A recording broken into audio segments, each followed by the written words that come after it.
welcome to the deep dive. Today, we're diving into personality, the fascinating world of what makes you you. Yes.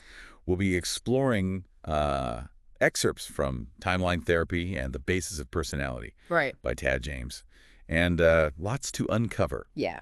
We're going to uncover those hidden mechanics, like those little things that make you you.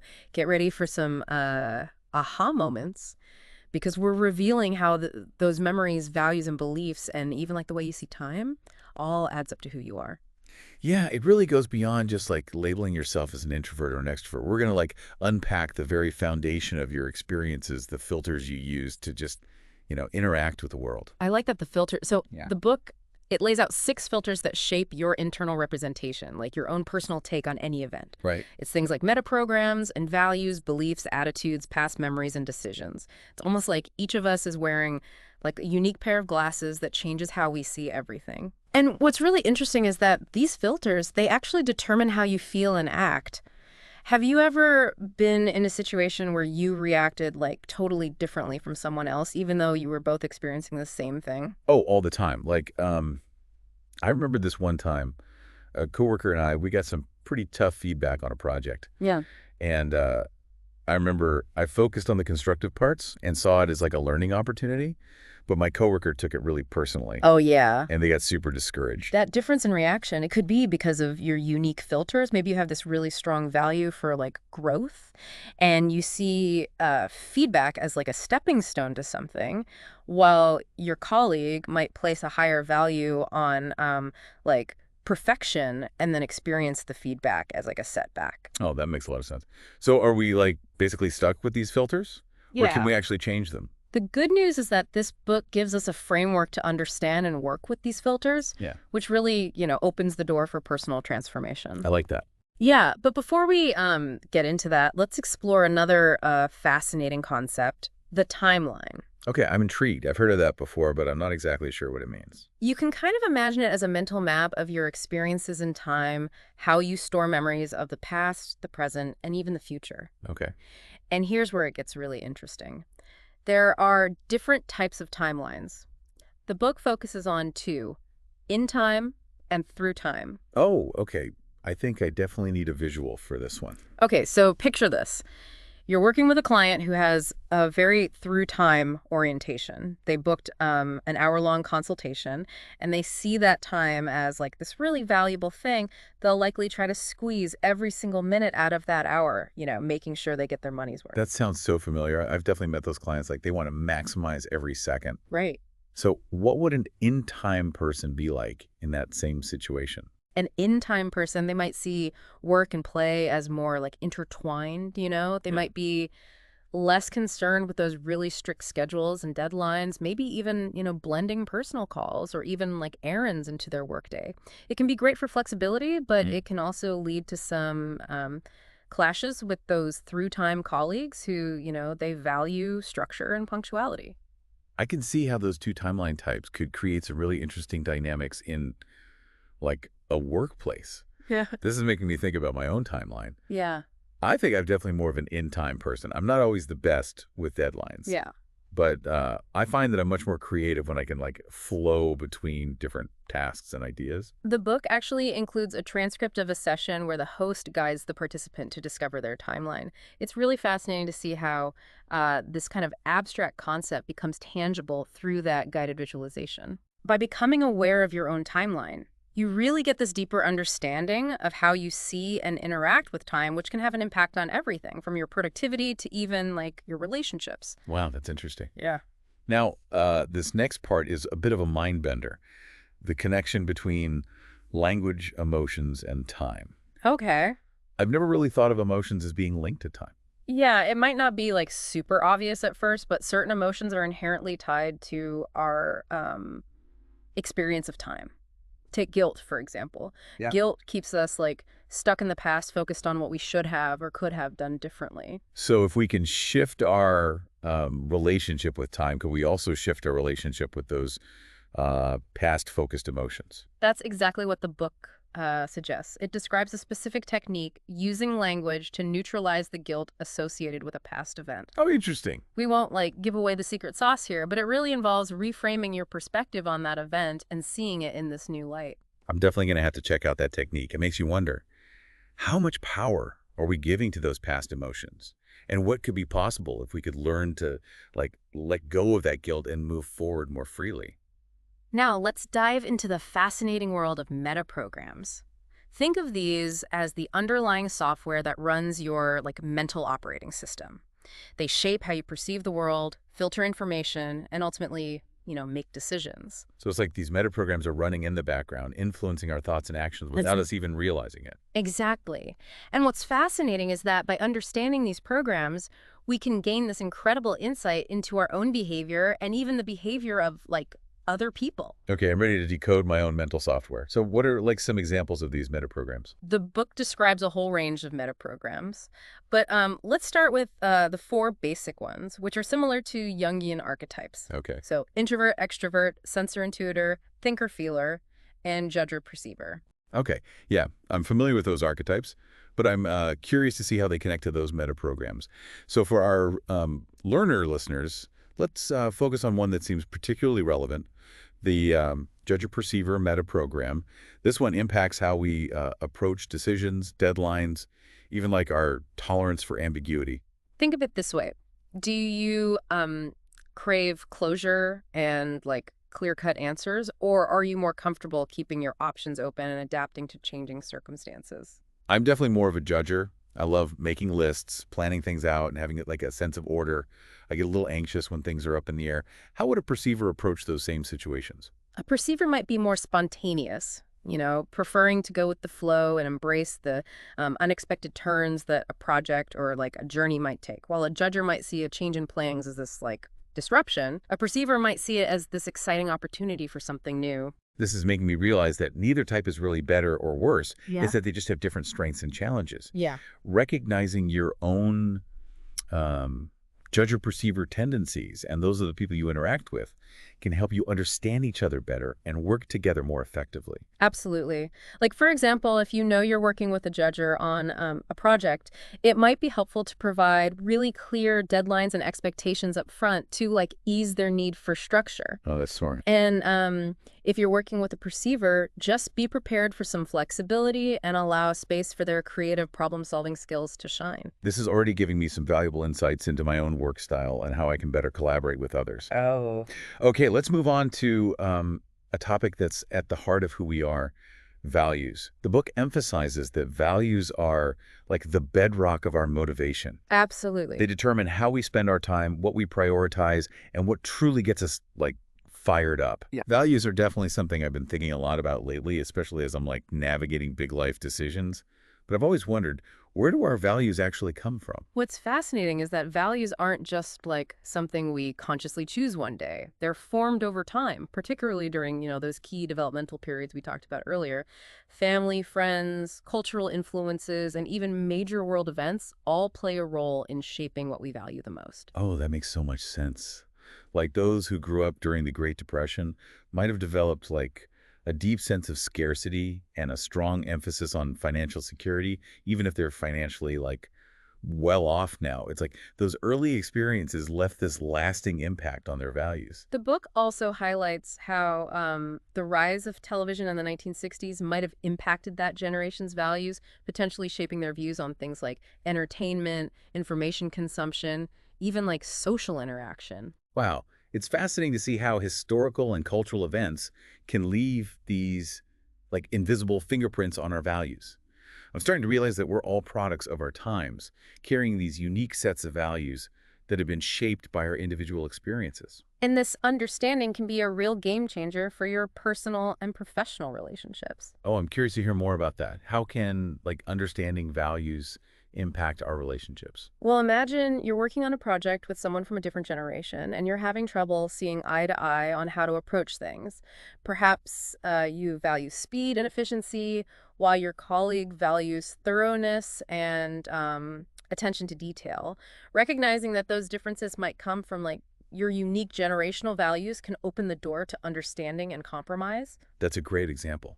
Hmm. It makes me realize that instead of getting frustrated by those differences, we can actually use them as an opportunity to learn from each other and find creative solutions that honor everyone's values. And that's the beauty of understanding values. It's not just about labeling ourselves or others. It's about using this knowledge to foster empathy, enhance communication, and create more fulfilling and productive relationships. You might be thinking, well, if these values are so ingrained, can we really change them? That's a question this book really tackles head on. Yeah, it does feel like we're kind of uncovering those hidden codes Yep. that make us who we are. So is it even possible to, like, rewrite those codes? The book suggests that by understanding those 6 filters we talked about, your timeline and the parts of you that cling to those values and memories, you can achieve some pretty profound personal transformation. So it's not like we're just stuck with the hand we're dealt. So tell me more about this transformation. How does it work? One of the techniques, it's called visual squash, and it helps resolve those inner conflicts and integrate your values. It uses visualization to bring different parts of you into harmony. Have you ever felt like different parts of you are kind of like pulling in opposite directions? Oh, absolutely. Like part of me craves adventure and spontaneity, but then another part really values stability and routine. Sometimes it feels like those two parts are constantly like battling it out. That's a perfect example of where visual squash could be really helpful. It's about acknowledging those different parts, understanding their motivations, and ultimately helping them work together. I love that. It's like we're creating this like more unified, powerful version of ourselves by getting those different parts like on the same team.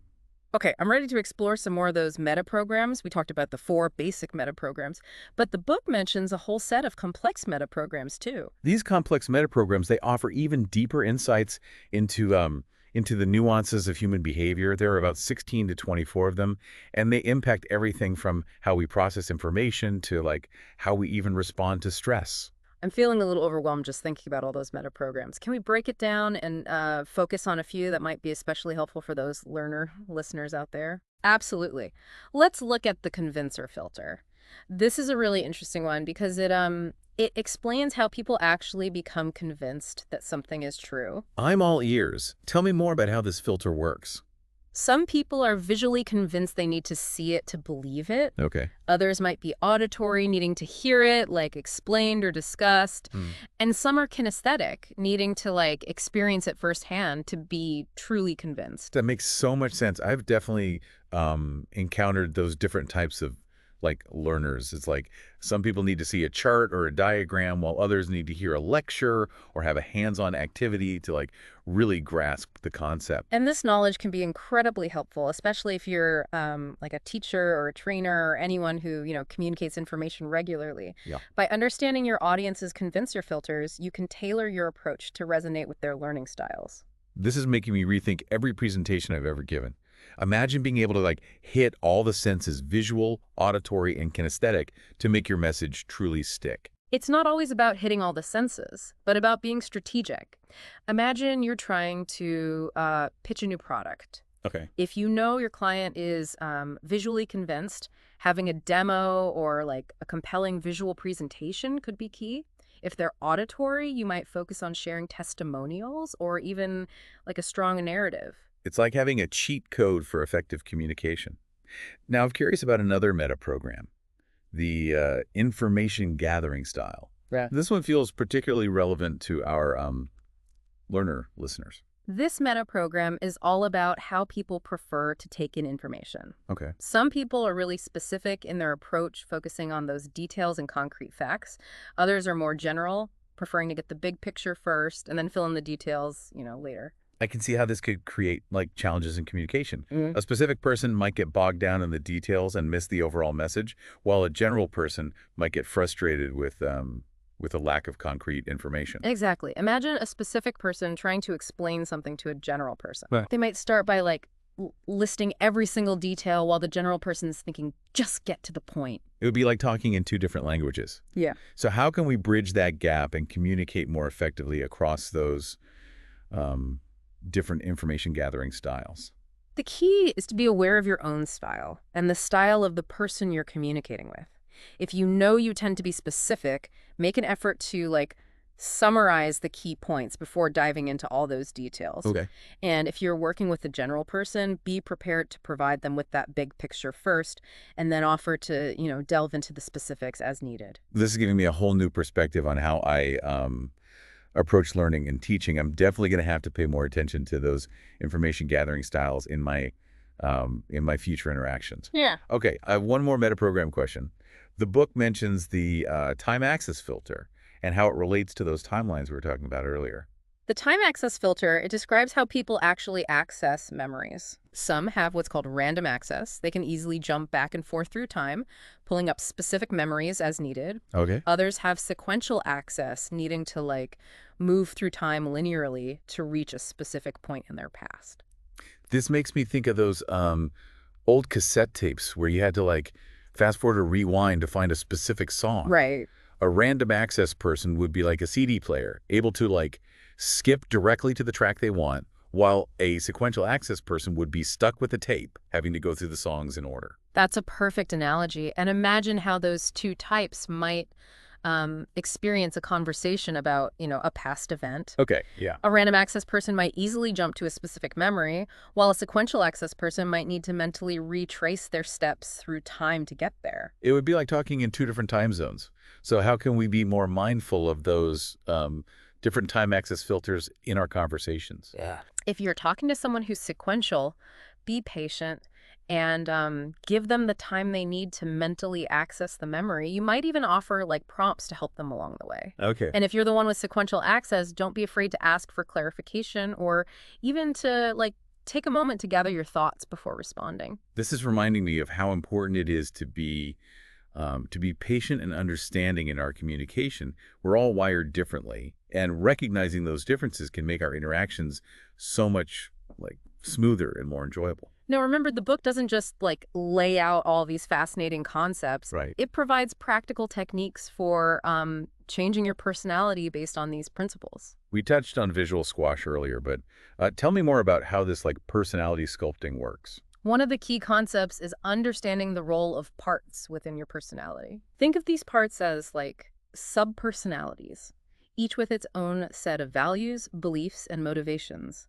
Sometimes these parts can be in conflict, creating that inner turmoil we were talking about earlier. So how do we actually work with these parts? It sounds like we need to become some kind of internal mediator. That's a great way to think about it. The book describes techniques like visual squash to integrate those parts and create more inner harmony. Okay. It involves identifying the conflicting parts, understanding what each part wants, and then finding a way to help them work together towards a common goal. This is blowing my mind. It's like we're creating a team of inner superheroes, each with their own unique powers, working together to create a more balanced and fulfilling life. And the timeline, it plays this crucial role in this transformation too. Once you've done the work of integrating parts and shifting values, the book suggests going back and kind of revising your personal history to align with these changes. Imagine those pivotal moments in your past that might have shaped your beliefs or even behaviors. Right. You can revisit those moments with your new understanding and kind of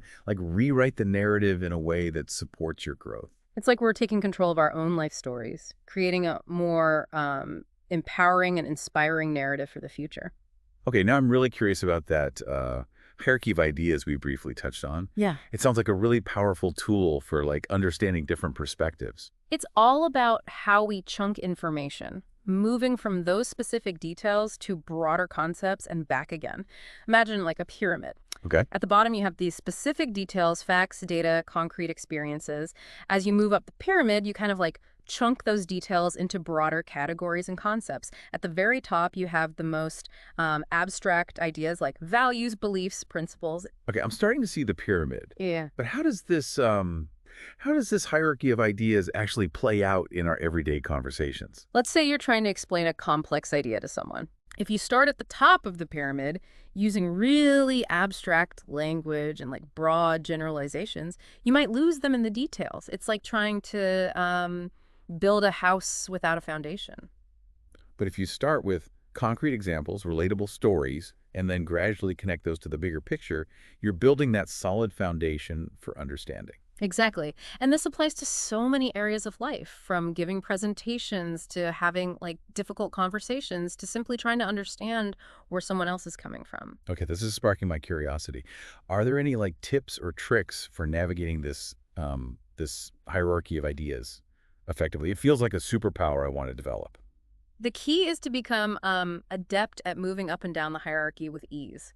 This means being comfortable starting with those like nitty-gritty details and then zooming out to see the big picture and vice versa. It's about asking the right questions to like bridge those levels of abstraction. So if someone is stuck in the details, you might ask, what's the bigger picture here?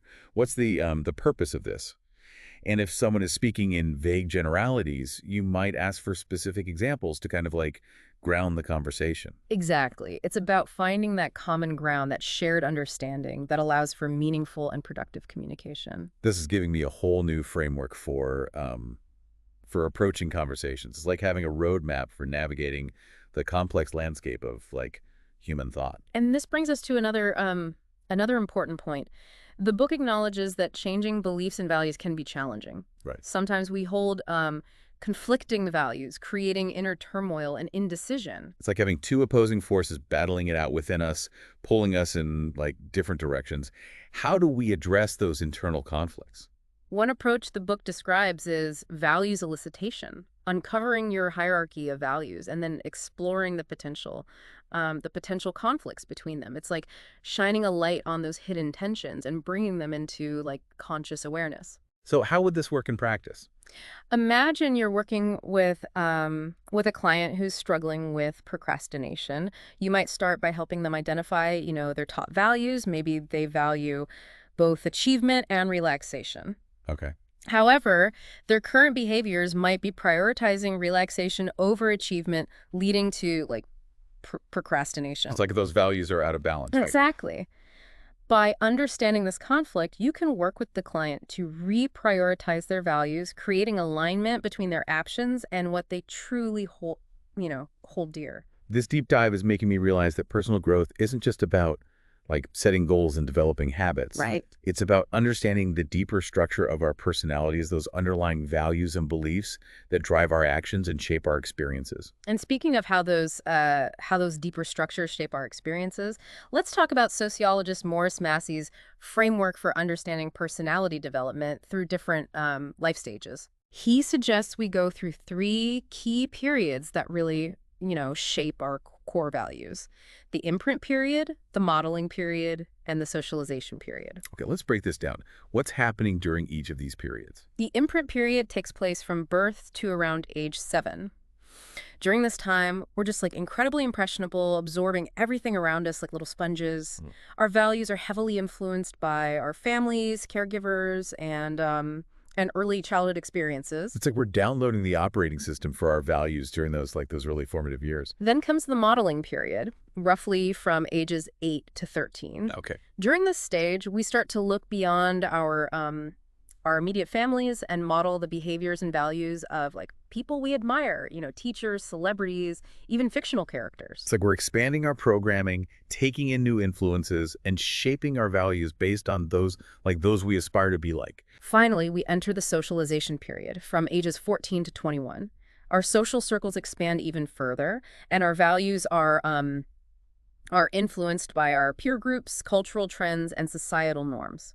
It's amazing to think about how those different periods kind of like interact to shape who we become. And here's where it gets even more interesting. Massey suggests that major world events that occurred during these developmental periods can have this like profound impact on an entire generation's values. Oh, I can see that. Think about the generation that came of age during like the rise of the internet and social media.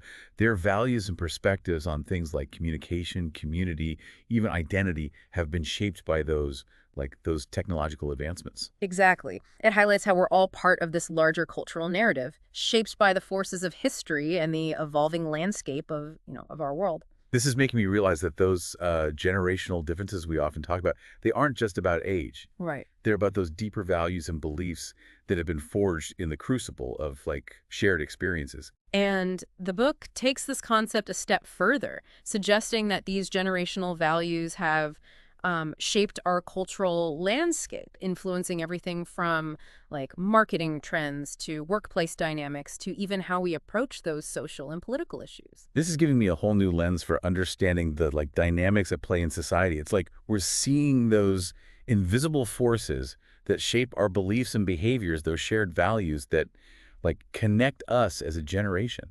The book actually identifies four major value groups that are at play in society today, each shaped by those historical and cultural events they experienced during their formative years. Okay, I'm intrigued. Let's dive into each of those groups and see what makes them tick. The first group is the traditionalists, who, as the name suggests, they hold on to more traditional values. Okay. They often emphasize things like hard work, respect for authority, and a strong sense of community. They tend to be more risk averse and place a high value on stability and predictability. It's like they represent that solid foundation of society, upholding those time-tested values that have stood the test of time. Then we have the harmonizers, who act as this bridge between the traditional and the more progressive values. Okay. They might be more open to change, but still hold on to some of those core traditional beliefs. It's like they're seeking a balance, trying to integrate the best of both worlds. Next, we have the rejectionists who, as you might guess, reject many of those traditional values.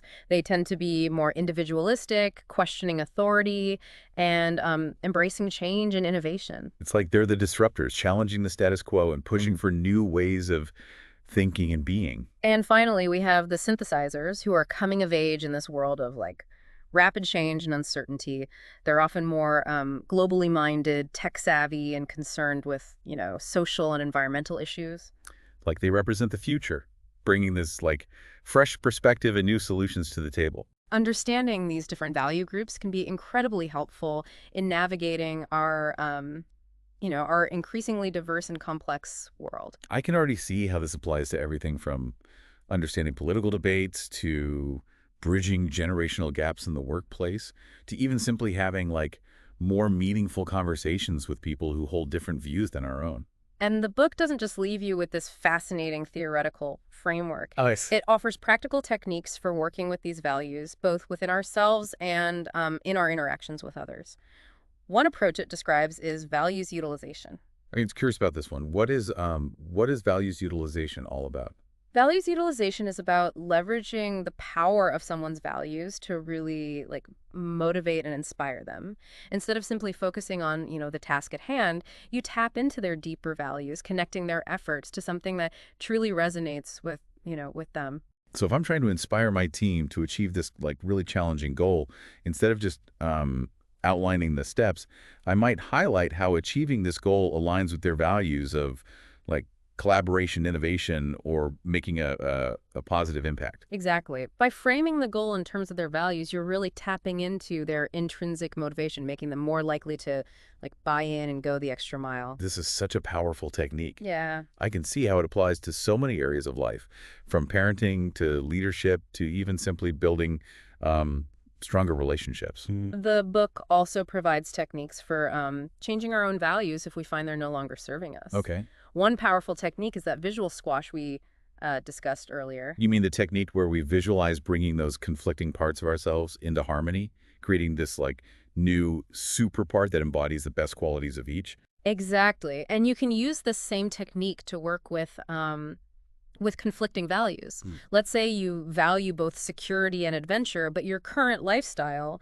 is heavily skewed towards security, leaving you feeling, unfulfilled. Yeah. You can use the visual squash to visualize bringing those values into harmony, creating this new vision for yourself that incorporates both security and adventure in a way that feels right for you. I love that. It's like we're not just stuck with the values we've inherited or developed over time.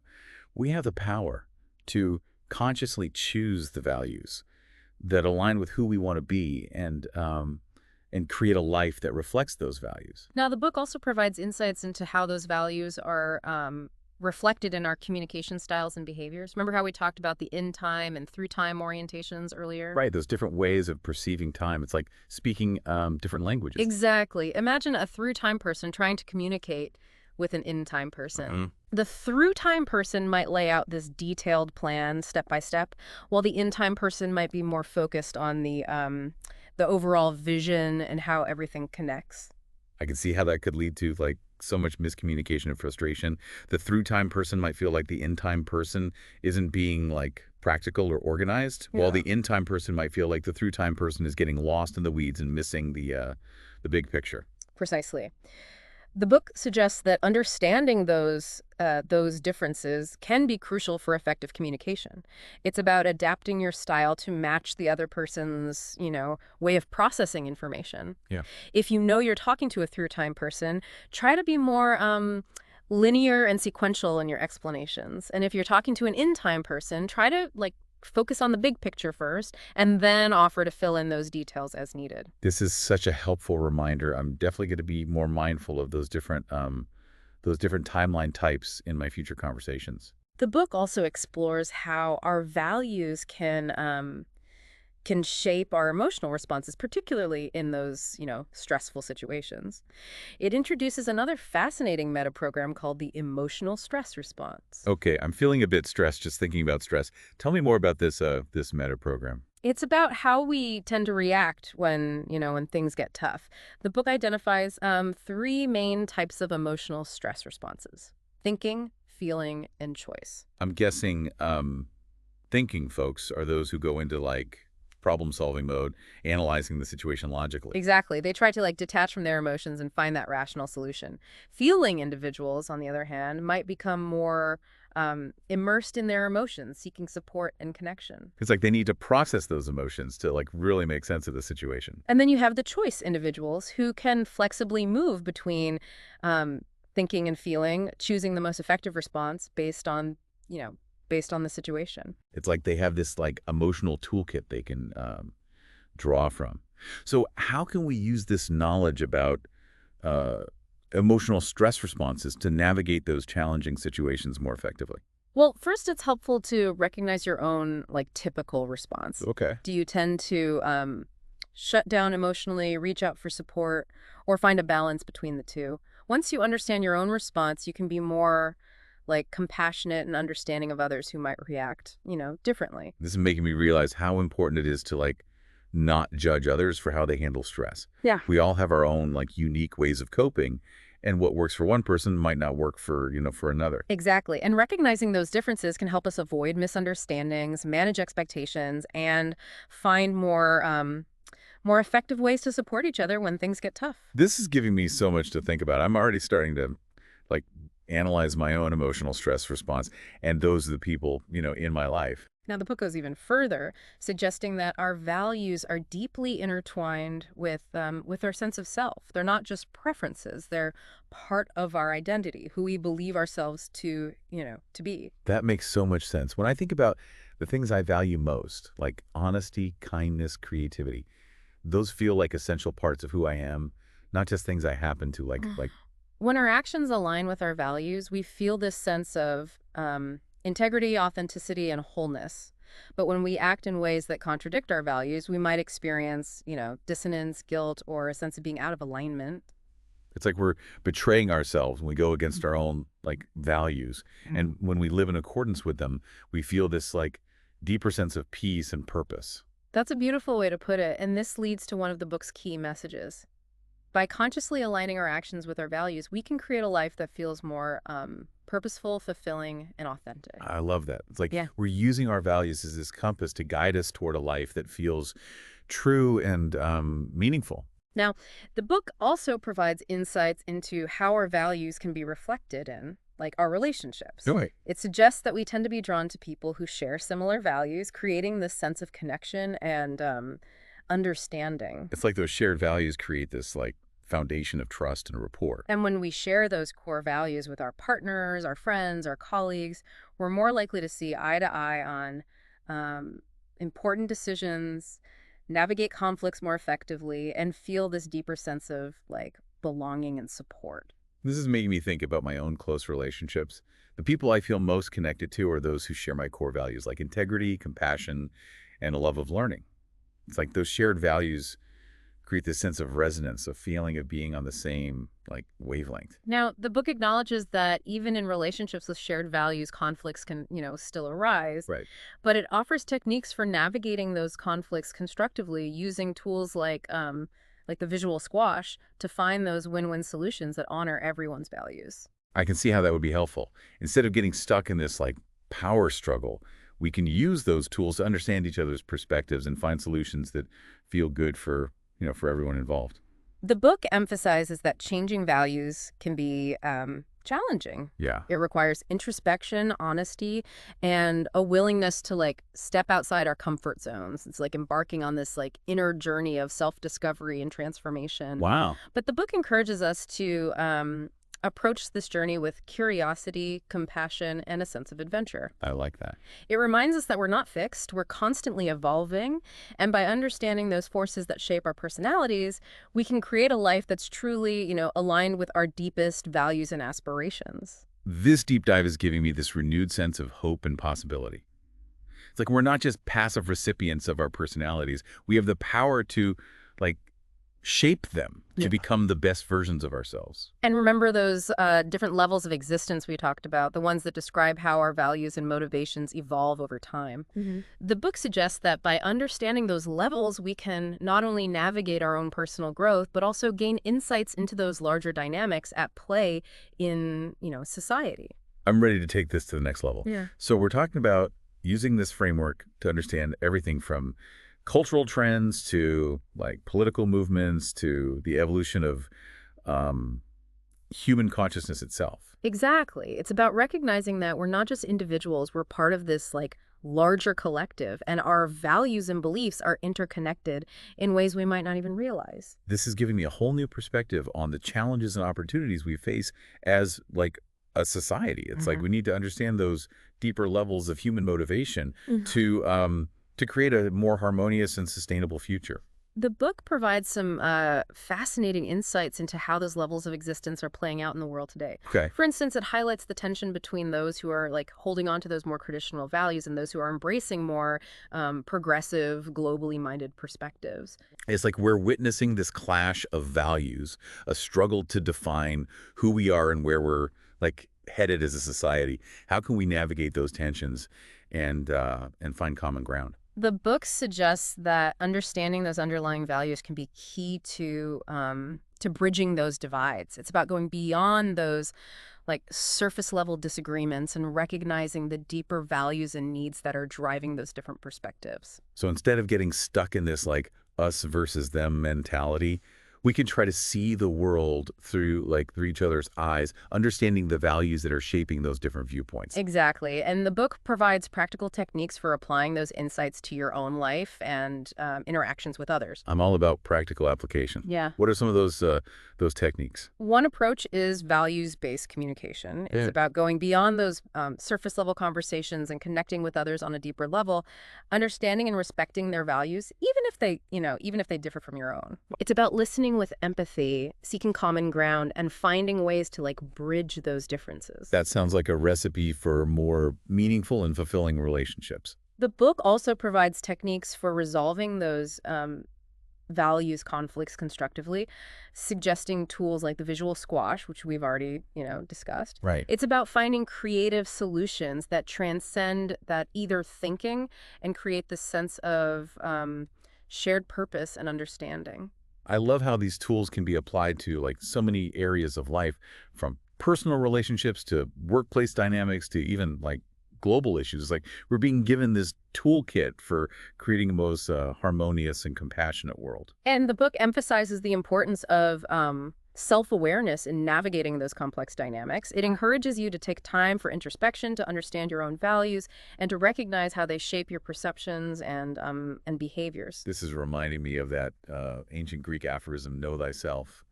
It's like we need to understand ourselves to effectively navigate the world around us. Precisely. The more we understand our own values, the more effectively we can communicate them, collaborate with others, and create a life that feels aligned and authentic. This deep dive has been such an eye-opening experience.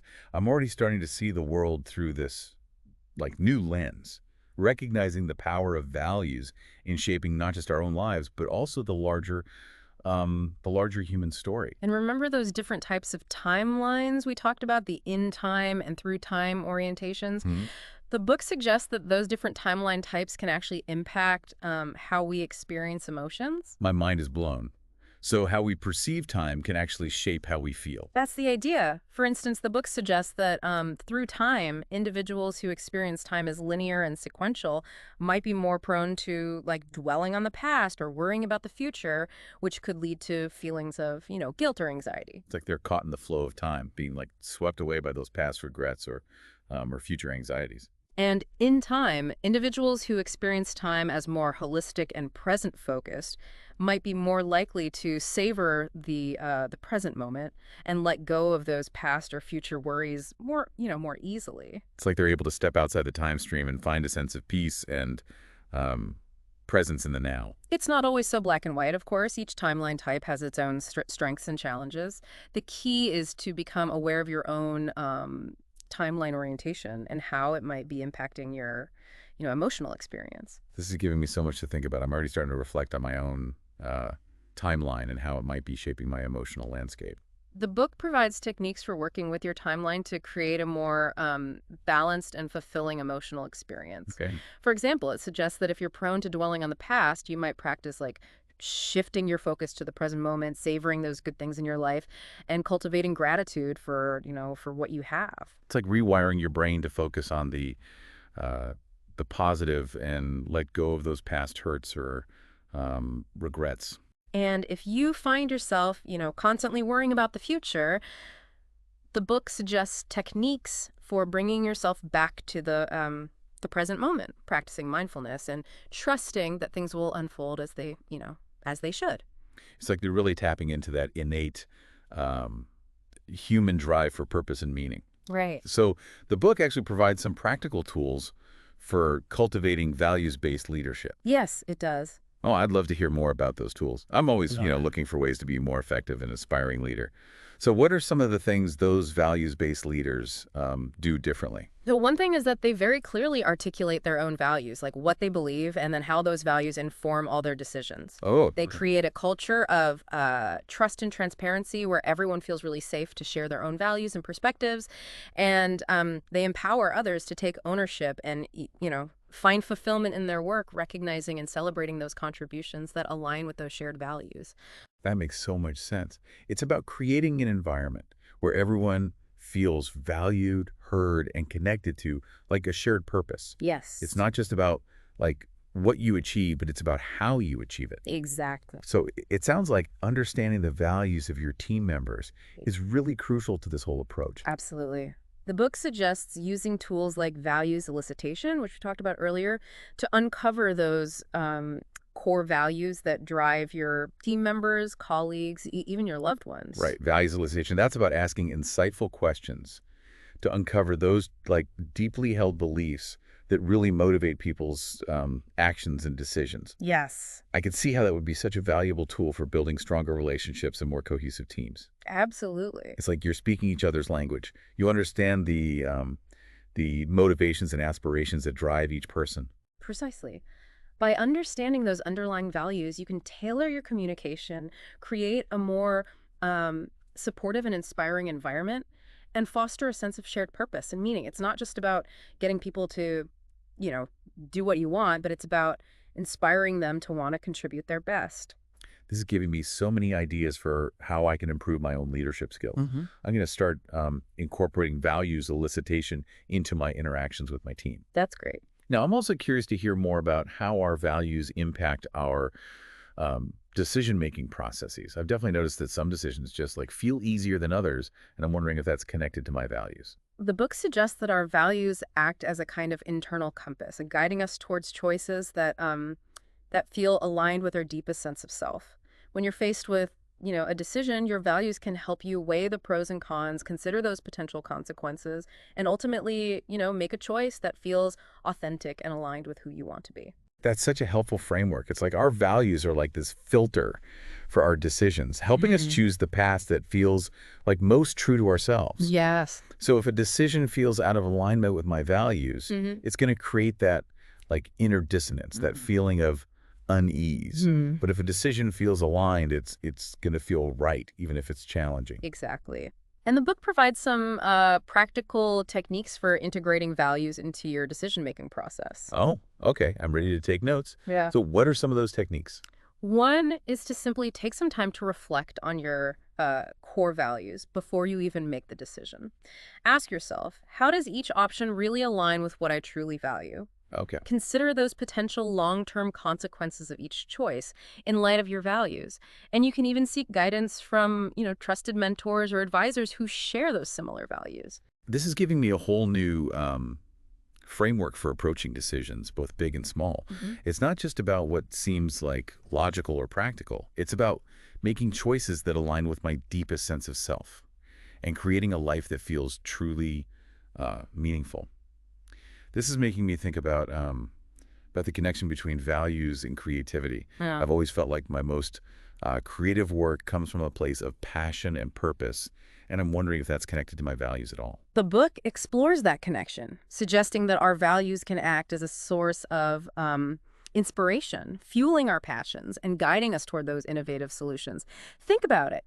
Our values represent what we care about the most deeply. They're the things that really get us fired up, that make Yeah. us want to make a difference in the world. It's like our values are this like wellspring of passion and purpose. Right. So if we're feeling like stuck or uninspired, maybe it's because we've lost touch with those core values, those things that truly light us up.